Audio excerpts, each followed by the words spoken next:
Sans plus tarder, je vais juste tout de suite commencer. Comme Mélodie vient de dire, je m'appelle Simone, je coordonne le collectif depuis 2019. Euh, et voilà, voici le petit plan de leur rencontre. Je vais vous présenter le collectif, son historique. Ensuite, on va parler un peu de son fonctionnement. Euh, puis de la justice alimentaire et une freine force de notre initiative. Et ensuite, on va passer à la période de discussion. Bon, le collectif a été créé en 2011 pour répondre à un enjeu qui était remarqué par des citoyens dans le plateau Montréal, qui était l'abondance d'arbres fruitiers qui existe à Montréal. Il y a plus de 100 000 arbres fruitiers présents sur le territoire montréalais, mais la plupart se trouvent sur des terrains privés. Et ces fruits risquent d'être perdus année après année s'il n'y a personne qui ne les récolte pas. Alors, l'initiative a été démarrée dans le sillage des mouvements de réappropriation des fruits urbains qui se passaient dans beaucoup de grandes villes nord-américaines pendant les dernières 2 décennies. C'est un mouvement qui était en essor un peu partout. Et c'est de ce mouvement que le collectif a été né. Et depuis le tout début, notre collectif, c'est un collectif citoyen qui a été chapeauté par le Centre Paul Roulante. Alors, le Centre Paul, c'est un OBNN dans le plateau Montréal qui agit en tant que notre organisme hôte, mettons. Alors, c'est ça, en 2011, le groupe de citoyens a commencé à rencontrer des propriétaires d'arbres dans le plateau Montréal, à organiser des cueillettes solidaires et à redonner les fruits qu'ils cueillaient aux entrepôts roulantes qui sont chargés de la transformation et la distribution de ces fruits. Ensuite, pour parler un peu plus spécifiquement de cette problématique auquel on faisait face, c'est tout simplement on vit dans une ville qui déborde d'arbres fruitiers, qui est remplie de fruits pendant 6 mois de l'année.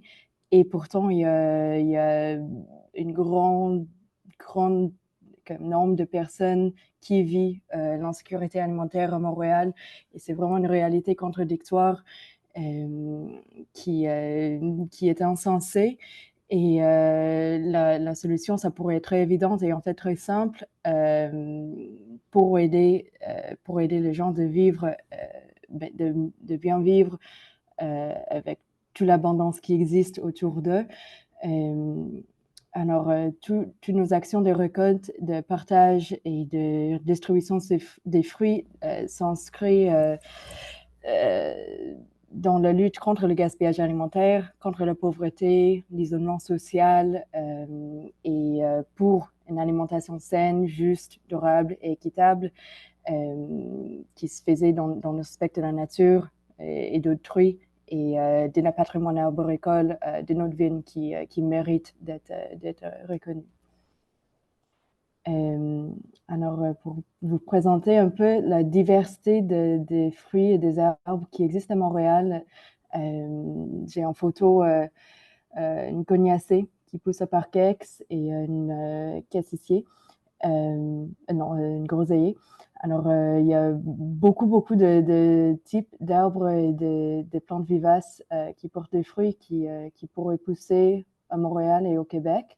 Alors, pour vous donner un exemple, on a des mûriers, des amelanchiers, des cerisiers, des pruniers, des groseilliers, des cassissiers, des sureaux, des pommiers, des poiriers, des cognacés, des vignes, des raisins, des goji, des noyers, de diverses sortes d'arbres à noix, des noix de ginkgo, des sorbiers, des viornes, des micocuniers et plus encore. Alors, il y a vraiment beaucoup de diversité au niveau d'arbres fruitiers et arbustes fruitiers qui poussent dans notre zone climatique. Et au-delà de ça, si on veut parler d'autres parties comestibles des arbres, il y a aussi plusieurs variétés d'arbres dont les fleurs et les jeunes feuilles sont comestibles et sont aussi des aliments qui sont riches en nutriments. Donc, pourquoi les arbres fruitiers? Pourquoi le collectif a choisi de se concentrer sur cet enjeu d'arbres fruitiers? Ben, comme j'ai déjà dit, c'est quelque chose qui existe déjà en surabondance à Montréal. Il y en a des milliers qui sont déjà existants, qui sont délaissés sur des terrains privés. Alors, c'est évident de commencer de ça, mais au-delà de ça, il y a beaucoup, beaucoup de raisons pour lesquelles les arbres fruitiers devraient être plus comme vraiment au cœur de notre société et aussi dans une optique de rapprocher la société à la nature et l'écosystème dans lequel on vit. C'est vraiment important qu'on ne soit pas déconnecté des arbres qui nous entourent. Euh, mais d'une optique de sécurité alimentaire, les arbres, ils portent des énormes bénéfices. Un seul arbre fruitier, ça pourrait vivre plus d'une cinquantaine, voire une centaine d'années et il pourrait produire des dizaines de livres de fruits à chaque été. Alors, ça monte vraiment beaucoup de fruits locaux. En total, ça pourrait produire pendant plus d'une cinquantaine d'années parfois. Alors, un arbre, c'est quelque chose qui va continuer à donner gratuitement année après année pendant plusieurs décennies. Euh, et et les fruits et les noix qui sont produits souvent sont d'une meilleure qualité de ce qu'on pourrait trouver dans des épiceries. Par exemple, la plupart des fruits et noix, ben, quasiment tous les fruits qu'on récolte pourraient être considérés bio puisqu'ils sont délaissés. Il n'y a jamais eu des produits chimiques ou des pesticides qui ont été appliqués. Alors, la qualité des fruits est souvent meilleure de ce qu'on pourrait trouver en épicerie. En plus, euh, ils sont des arbres qui ont ben, les fruits ont été cueillis fraîches lorsqu'ils étaient mûrs. Et ça aussi, ça contribue beaucoup aux qualités nutritives de ces aliments. Euh, et au-delà de ça, les arbres en soi sont vraiment des plantes qui sont extrêmement importantes à l'écosystème urbain. Et souvent, on pourrait avoir tendance à croire qu'on n'habite pas dans un écosystème naturel vu que la ville est un endroit bâti, bétonisé, où il n'y a pas beaucoup de nature, mais en fait, on existe encore dans un écosystème et les arbres sont vraiment primordiaux pour soutenir toute la vie qui existe, la flore et la faune qui pourrait exister en ville. Euh, alors, les arbres sont vraiment importants et une partie importante de notre écosystème et il faut se souvenir en tant que société qu'on est dans un écosystème et qu'on fait partie de ce réseau complexe des choses vivantes. Euh, et c'est les arbres qui sont la technologie le plus efficace dans le monde pour capter le carbone dans le sol, pour purifier l'air, pour créer des îlots ben, des îlots de fraîcheur où il y a des îlots de chaleur. Alors, il y a vraiment beaucoup de raisons pour lesquelles il est important de valoriser les arbres au sein de notre société.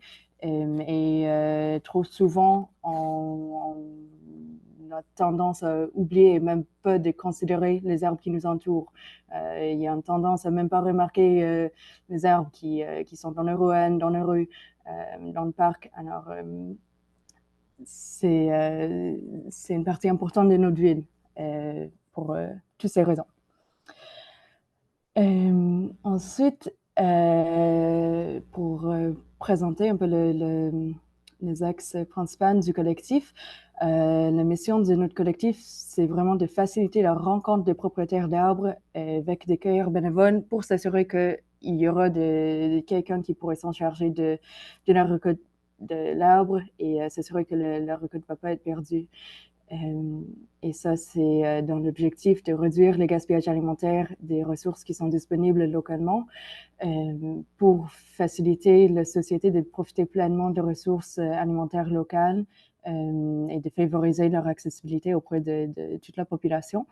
Et enfin, de partager des connaissances et des expériences à propos de la récolte des fruits urbains et des arbres urbains pour augmenter les connaissances dans la société en général à propos des arbres fruitiers et la cueillette.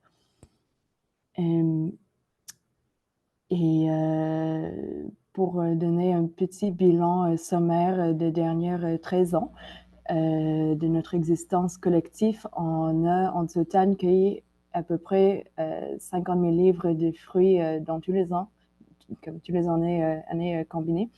Et il y avait plus de milliers de citoyens mobilisés à travers toutes ces années aussi. On a maintenant 7 points d'équipement dans 7 quartiers différents. Il y a 44 organismes communautaires un peu partout à Montréal qui acceptent de recevoir les dons de fruits qu'on cueille. On avait formé plus de 200 chefs de cueillette. On a à peu près 20 chefs de cueillette qui sont actifs chaque été. Je vais expliquer ça un peu plus tard. On a en total plus de 1000 bénévoles de cueillette qui ont jamais participé dans nos actions et plus de 300 propriétaires d'arbres qui ont partagé l'accès à leur terrain et les arbres avec nous. Et tout ça se passe dans plus de 20 quartiers de Montréal. Ensuite, je vais expliquer le fonctionnement du collectif, le rôle des membres du collectif et le réseau d'acteurs dans lequel nous positionnons. Alors, voici, on voit le petit diagramme d'une pomme divisée en tiers et ça représente le fait que chaque fois qu'on cueille un arbre, chaque cueillette, chaque récolte est divisée en tiers entre les bénévoles qui ont cueilli l'arbre, le propriétaire de l'arbre qui a partagé l'arbre, est un organisme communautaire dans le même quartier qui va s'en charger de la distribution et la transformation des fruits. Alors, pour commencer avec les chefs de cueillette sont les membres du collectif qui sont vraiment les membres clés du collectif qui mènent à la réussite de toutes nos actions. Ils sont formés au début de chaque saison en tirant des formations de chefs de cueillette pour qu'ils apprennent à utiliser notre système de gestion de récolte et pour qu'ils apprennent les processus pour organiser une récolte. Et c'est vraiment eux qui vont choisir les arbres qui leur adressent et qui vont s'en charger de toute la logistique de la quête, du contact avec le propriétaire, d'organiser les bénévoles, de veiller sur la sécurité et la propreté des activités lors de la cueillette et de s'assurer de la division en tiers à la fin et de la livraison d'un tiers des fruits à l'organisme bénéficiaire.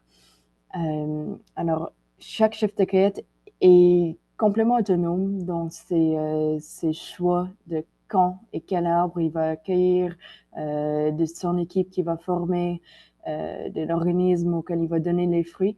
Mais il est vraiment important que chaque personne reste en concert avec les autres membres et les autres chefs de cueillette qui organisent aussi en même temps d'autres cueillettes partout à Montréal. Alors, c'est pour ça qu'on a développé un genre de système de gestion de cueillette qui permet à tous les chefs de cueillette de concerter leur action par le biais de cette base de données, essentiellement, mais en même temps de rester assez autonome dans la prise de décision en ce qui concerne tout ce qui est lié à ces cueillettes. Ensuite, les propriétaires d'arbres sont les personnes qui habitent à Montréal, qui ont une cour arrière ou avant dont ils poussent l'arbre fruitier. Ils nous donnent accès à leur terrain. Ils font appel à nous pour venir en aide lors des temps de récolte, mais ils nous permettent de venir sur notre terrain et récolter les fruits. Dans la plupart des cas, c'est des particuliers, des personnes qui ont un terrain privé, mais parfois aussi c'est des écoles, des institutions ou même des terrains publics. Mais dans la grande majorité de cas, c'est sur des terrains privés qu'on trouve beaucoup d'arbres fruitiers à Montréal. Et pourquoi ces personnes font appel à nous? Il y a beaucoup de raisons, chacun a ses raisons spécifiques, mais ça pourrait être une incapacité physique ou un manque de temps ou un manque d'intérêt même d'aller cueillir l'arbre lui-même. Alors, en mettant en contact ces propriétaires avec des chefs de cueillette, des citoyens, on est capable de créer un genre de relation d'entraide qui permet à tout le monde de bénéficier de cette relation. Ensuite, les bénévoles de cueillette sont des citoyens qui aimeraient ça aller assister à une cueillette près de chez eux, Fait qu'il y a beaucoup de personnes qui sont intéressées pendant l'été à venir participer aux récoltes. Alors, ils sont capables d'aller vérifier les événements de récolte qui se passent près de chez eux par le biais de notre calendrier en ligne qui est disponible sur notre site web. Et ils pourraient simplement voir lorsqu'il y a un événement de cueillette près de chez eux, s'inscrire à la cueillette et ensuite c'est le chef de cueillette qui va coordonner avec eux l'horaire et toute la logistique. Alors, on a beaucoup de personnes qui sont intéressées d'ailleurs à se porter bénévole. Et c'était un peu un enjeu puisqu'on a toujours plus de personnes qui aimeraient se porter bénévole occasionnellement que des personnes qui souhaitent être chef de cueillette. Alors, on a vraiment énormément de demandes à chaque été d'encadrer ces bénévoles. Alors, c'est quelque chose qu'on essaie de mieux répondre à cet intérêt à participer à nos activités. Ensuite, l'équipe informatique et le comité de coordination sont deux comités qui sont vraiment importants pour le collectif. L'équipe informatique aussi est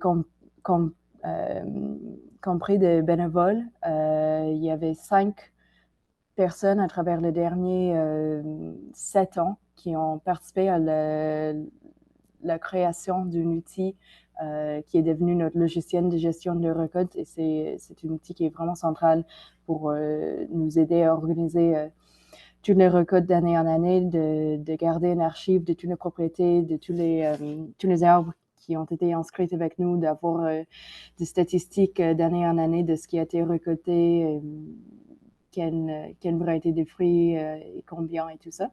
Alors, c'est l'outil par lequel tous les chefs de cueillette sont capables de communiquer et réserver des arbres. Et ça s'appelle Saskatoon. Alors, c'est toujours quelque chose qui est en développement, vu le fait qu'on dépend des bénévoles, des développeurs bénévoles en ce moment pour nous aider. Ça crée un peu un frein pour rapidement avancer le développement de ce logiciel, mais c'est quelque chose, on est vraiment fiers de ce qu'on a créé, ça sert vraiment bien à nos besoins et en fait c'est aussi un code qui est open source, source ouverte. Et l'objectif dans une future où le code est prêt et finalisé serait de partager ce code avec d'autres collectivités dans d'autres villes autour du monde pour qu'ils puissent s'en servir de cette infrastructure informatique, cette infrastructure informatique pour créer d'autres collectivités comme la nôtre dans d'autres villes autour du monde. Et ensuite, le comité de coordination dont moi je fais partie, c'est le comité des bénévoles qui s'assure de tout ce qui est lié à l'administration, la gestion et la coordination du collectif d'année en année et de saison en saison. Alors, on est à peu près 5 personnes qui participent dans le noyau. Ensuite, les ponts d'équipement. On a en ce moment 7 ponts d'équipement qui sont vraiment primordiales et critiques pour nous permettre d'établir nos activités dans un quartier. Alors, c'est grâce à les ponts d'équipement qu'on est capable de fournir les citoyens d'un quartier les outils qui sont nécessaires pour la cueillette. Ça inclut un vélo, une remorque cargo, comme vous voyez dans la photo. Des outils de cueillette comme des perches et des caisses et des choses comme ça. Alors, c'est vraiment important pour nous d'être capable de mettre à disposition ces outils à nos membres pour qu'ils puissent aller faire les actions de cueillette. Et pour ce faire, ça prend des partenaires dans chaque quartier qui pourraient nous partager un espace, soit dans leur local ou dans leur cour arrière. Parfois, c'est comme une cabanon qui est dans la cour de quelqu'un qui nous prête le cabanon. Fait que ça pourrait ressembler à beaucoup de choses variées, dépendamment de l'entente qu'on a dans le quartier. Et ensuite, c'est vraiment important que l'emplacement soit sécuritaire et accessible en même temps. Alors, c'est quelque chose qui rend ça un peu plus compliqué à trouver le bon endroit pour mettre les équipements. Mais en ce moment, on en a 7. Le premier qui a été créé, évidemment, dans le plateau Montréal, chez le Centre pour roulantes. On en a un aussi à Villeray, chez un particulier. On en a aussi dans Pointe-Saint-Charles, au bâtiment 7, dans Côte-des-Neiges, chez Moutcaf, et à Saint-Laurent, chez Versité, et aussi dans Rosemont-la-Petite-Patrie, à La Place, qui est l'organisme qui est le regroupement de tables de concertation de la Petite-Patrie. Et aussi au Parc-Ex, mais cette année, on est en train de rechercher un nouvel emplacement pour le pratiquement qui était à Parc-Ex depuis déjà plusieurs années. Ensuite, les organismes bénéficiaires qui sont vraiment les clés en ce qui concerne la distribution gratuite des fruits aux populations qui habitent à proximité des arbres qu'on récolte. Alors, on a à date 44 organismes partenaires un peu partout à Montréal, comme vous voyez sur la carte. La plupart sont des organismes communautaires qui travaillent en sécurité alimentaire. Ils font souvent des dépannages alimentaires, des activités de cuisine collective, des boîtes à lunch, des ateliers de cuisine, des choses comme ça. Alors, c'est eux qui s'en chargent de tout ce qui est transformation et distribution des fruits. Il y a aussi des frigos partage, des frigos communautaires qui ont été ajoutés à la liste. Alors ça, c'est plus comme des endroits où on pourrait laisser les fruits dans le frigo et tout le monde pourrait venir et s'en servir librement. Et c'est par le biais de ces organismes qu'on arrive à valoriser les fruits et s'assurer que leurs usagers, qui sont souvent des résidents du quartier, auront accès à ces fruits qui ont poussé en haute proximité de chez eux. Alors, pour résumer ce que je viens de dire, on a ce petit organigramme qui montre les différents rôles dans le collectif, les organismes bénéficiaires ici, le chef de cueillette qui se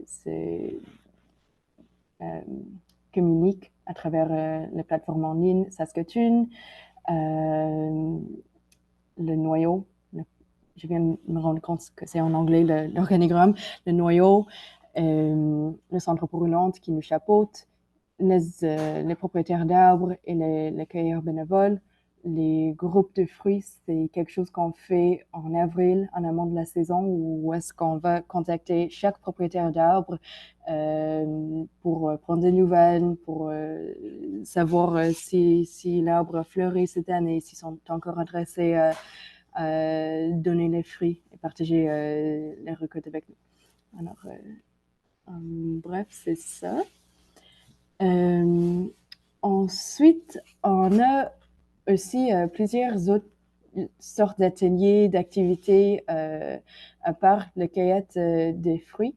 Alors, une partie de ce qu'on vise de faire, c'est de sensibiliser, de conscientiser les Montréalais à ces enjeux et à la réalité qu'il y a des milliers d'arbres fruités qui les entourent en ville. Alors, dans les photos, vous voyez des genres de balades arboricoles qu'on fait à chaque année, qui sont comme des découvertes d'arbres fruités en ville, des promenades de Jane, des promenades de Rouen vert pour voir justement à quel point les rues et les Rouen de Montréal débordent d'arbres fruités. Alors c'est toujours un moment apprécié par les citoyens de découverte de tous ces arbres qui poussent à Montréal. Et à part ça, on fait aussi des ateliers sur l'entretien des arbres fruitiers, la greffe, la propagation et la cultivation d'arbres fruitiers à Montréal et au Québec pour aider à soutenir les propriétaires et les citoyens pour qu'ils soient capables de prendre soin de leurs propres arbres aussi. Et on a aussi des ateliers sur la transformation, la mise en conserve des fruits qu'on récolte. Et ça aussi, c'est important pour aider à donner les outils et les connaissances au public de comment garder et conserver les fruits qui poussent ici pour qu'ils puissent avoir accès à ces fruits locaux pendant toute l'année. Et ces actions aussi, ça fait partie d'un mouvement vers une meilleure autonomie alimentaire en les aidant à comprendre les façons de préserver les récoltes qu'ils font localement. Et finalement, on a aussi chaque printemps de formation des nouveaux membres et de chefs de cueillette. On a 4-6 formations à chaque printemps pour accueillir des nouveaux membres dans le collectif.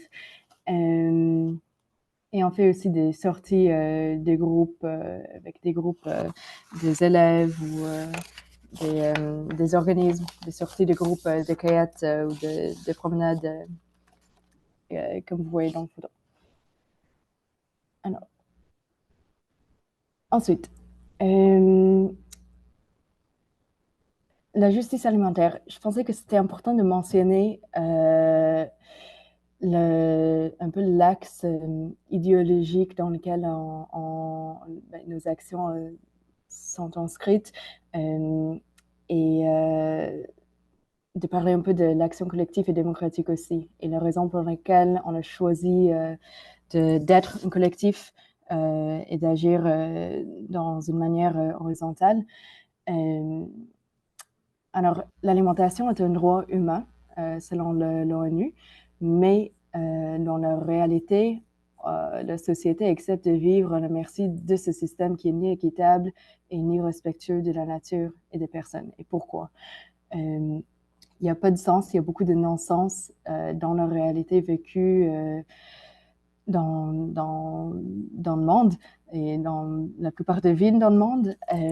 Alors, on existe dans une société qui est capitaliste et injuste, où est-ce que les discriminations systémiques comme le racisme et le sexisme causent des fortes inégalités d'accès aux ressources de base. Et le modèle collectif, ça nous permet d'agir là-dessus pour créer des alternatives par et pour le citoyen. Et ces alternatives pourraient vraiment et réellement leur servir en créant un accès aux aliments qui est équitable et non basé sur l'exploitation humaine et écologique et non basé sur la privatisation de l'alimentation comme un bien privé, mais plutôt comme un droit fondamental à tout le monde. Alors, on veut essayer d'installer cette perspective de considérer la nourriture plutôt comme un droit et comme un bien commun, comme un bien privé. Alors, collectivement, nous croyons que nous avons les outils et les connaissances pour s'en sortir de ce système qui ne nous sert pas et qui sont injustes et inéquitables. Il faut juste être capable de s'agir collectivement afin que chacun contribue de ses capacités et bénéficie équitablement.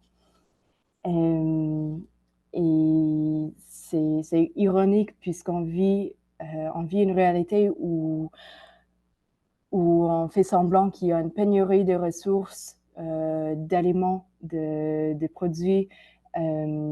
Et il y a beaucoup de personnes qui vivent une réelle précarité économique et pourtant, on vit aussi dans une abondance qui est hallucinante, on est entouré d'arbres fruitiers qui fait tomber des fruits pendant 6 mois de l'année et il y a des gens qui habitent à côté qui vivent et qui souffrent de l'insécurité alimentaire. Alors, c'est vraiment un non-sens qu'on essaie de corriger, de régler par nos actions et par l'action collective.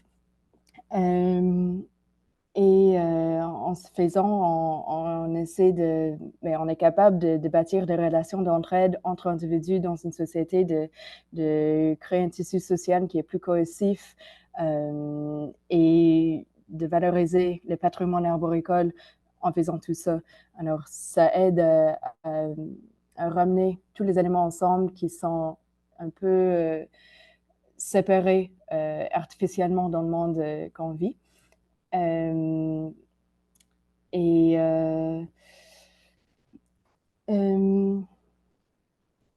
c'est ça, on veut favoriser le choix des individus de participer dans ces actions, de bâtir euh, euh, des relations avec les autres personnes qui vivent dans la même ville,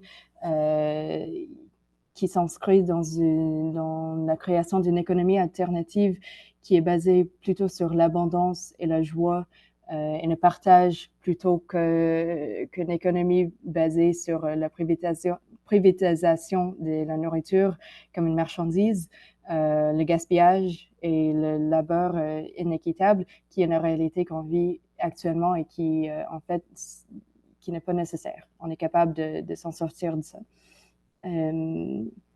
Alors, en facilitant cette reconnexion des gens avec l'écosystème dans lequel ils vivent, en leur proposant cette structure dans laquelle ils pourraient participer et collaborer pour avoir un accès et pouvoir décisionnel pour approprier l'espace, les arbres, les fruits en ville, un peu pour le bien commun. Bref. L'action collective et démocratique, pourquoi c'est important? Ben, comme je viens de dire, afin de s'en sortir d'un système qui ne nous serve pas de tout, qui crée en fait des inégalités, des inaccès aux ressources qui existent. Ça prend une transition collective d'habitudes et des coutumes personnelles où chacun est responsable de contribuer selon ses capacités et chacun va bénéficier équitablement.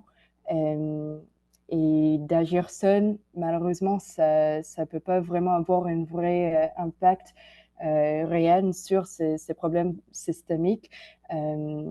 Et en fait, le concept d'agir seul, ça fait partie du problème. L'isolement social, c'est partie du problème qu'on vit qui mène à ce genre d'insécurité chez beaucoup de personnes.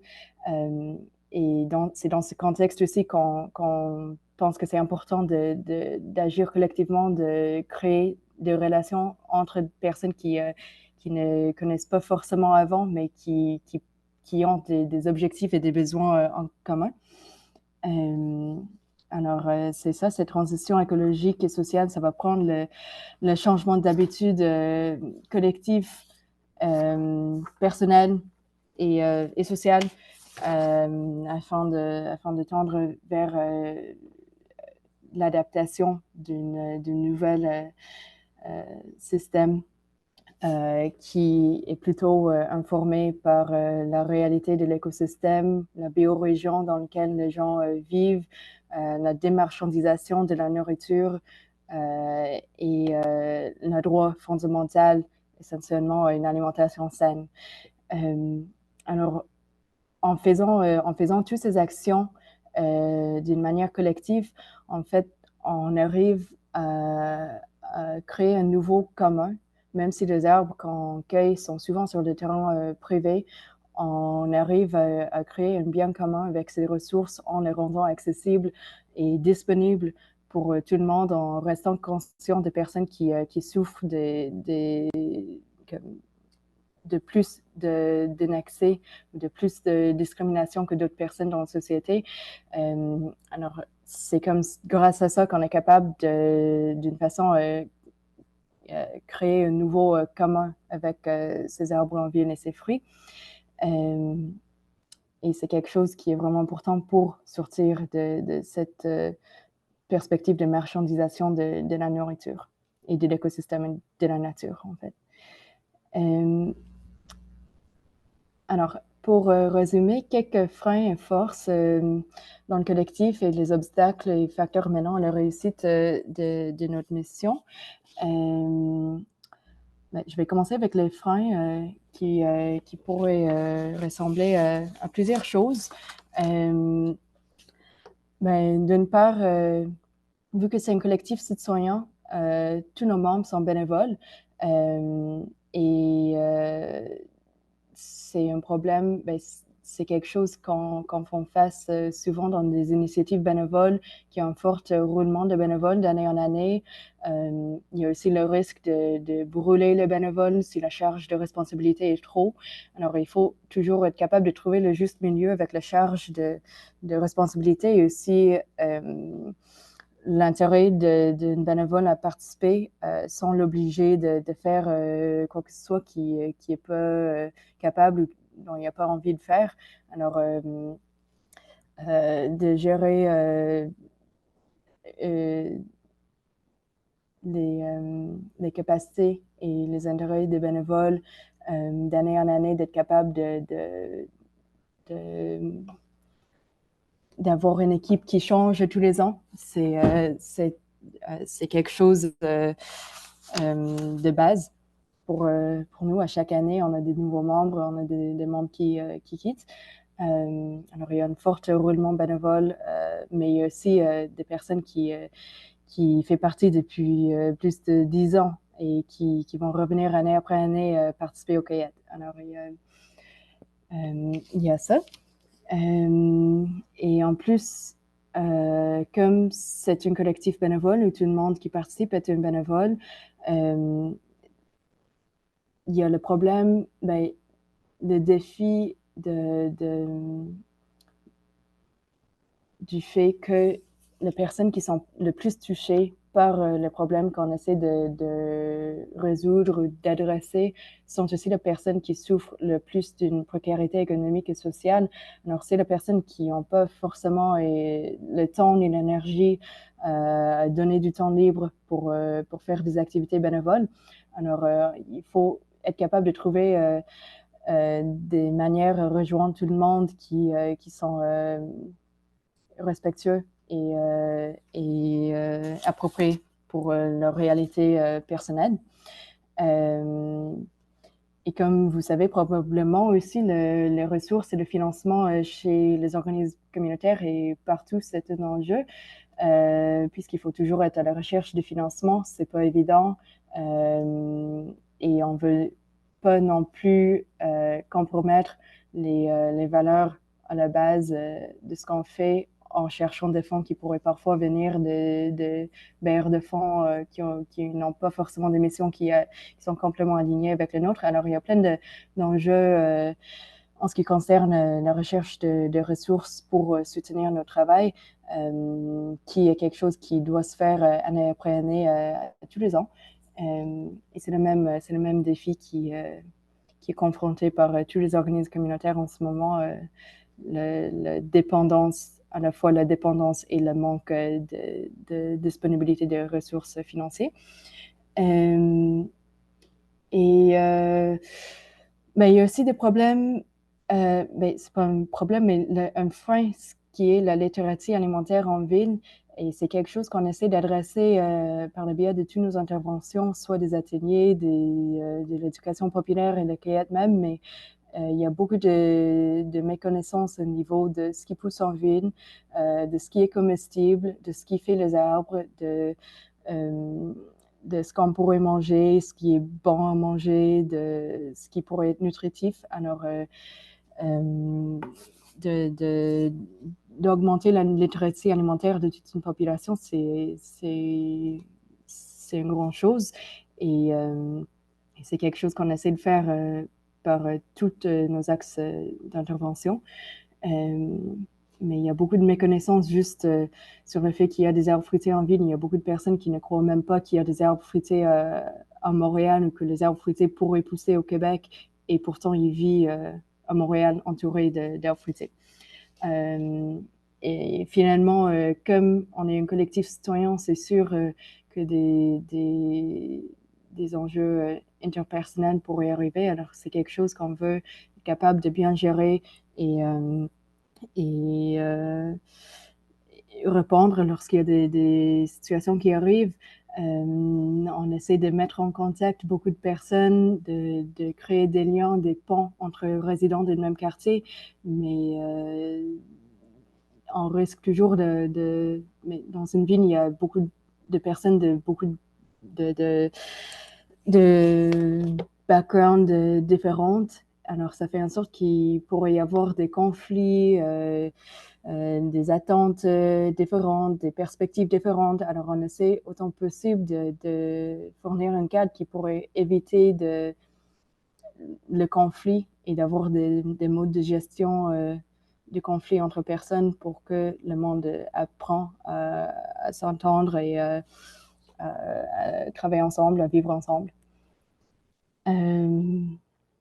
Alors, c'est à peu près tout pour les freins. Pour la force, il y en a vraiment beaucoup. Je vais juste mentionner quelques-uns. Mais évidemment, la pertinence de nos actions, ça devient de plus en plus apprécié du niveau collectif, individuel et même gouvernemental. C'est évident que nos actions, ça touche beaucoup de priorités d'enjeux actuels.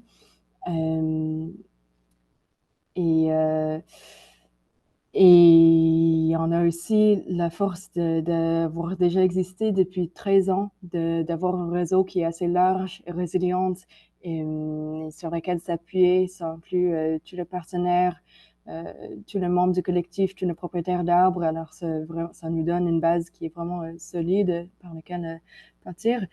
Il y a vraiment beaucoup de personnes passionnées qui participent. En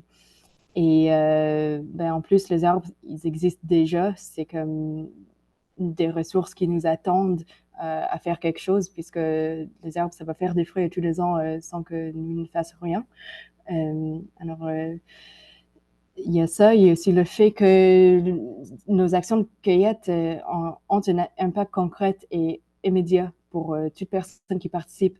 Et c'est pas juste au niveau alimentaire qu'il y a un impact. C'est pas juste le fait d'avoir accès à des fruits qui sont bons et d'une qualité nutritive importante, mais il y a aussi quelque chose à dire sur la joie qui est créée en faisant ces cueillettes. C'est des moments qui sont tellement joyeuses. Chaque fois qu'on fait une récolte d'un arbre, le fait de sortir, de constater l'abondance et la beauté de ce qui pousse à Montréal, ça crée vraiment un sentiment de joie et en plus d'appartenance à un collectif en faisant ces activités ensemble. Et c'est quelque chose qui est vraiment important dans ce que je disais tantôt, dans le concept de démarchandisation de la nourriture.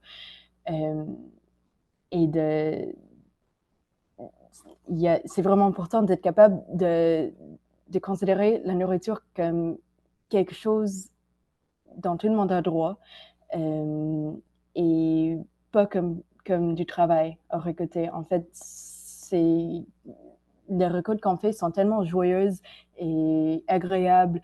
C'est pas comme si on a des bénévoles qui font un labeur forcé, non rémunéré. C'est vraiment quelque chose qui mène à l'épanouissement de chaque personne qui participe. Les gens qui quittent après la récolte ont vraiment un sentiment d'être comblée, d'être contente, d'avoir passé un bon moment. Alors, ça aussi, c'est quelque chose que je tenais à mentionner. Je pense que c'est à peu près tout.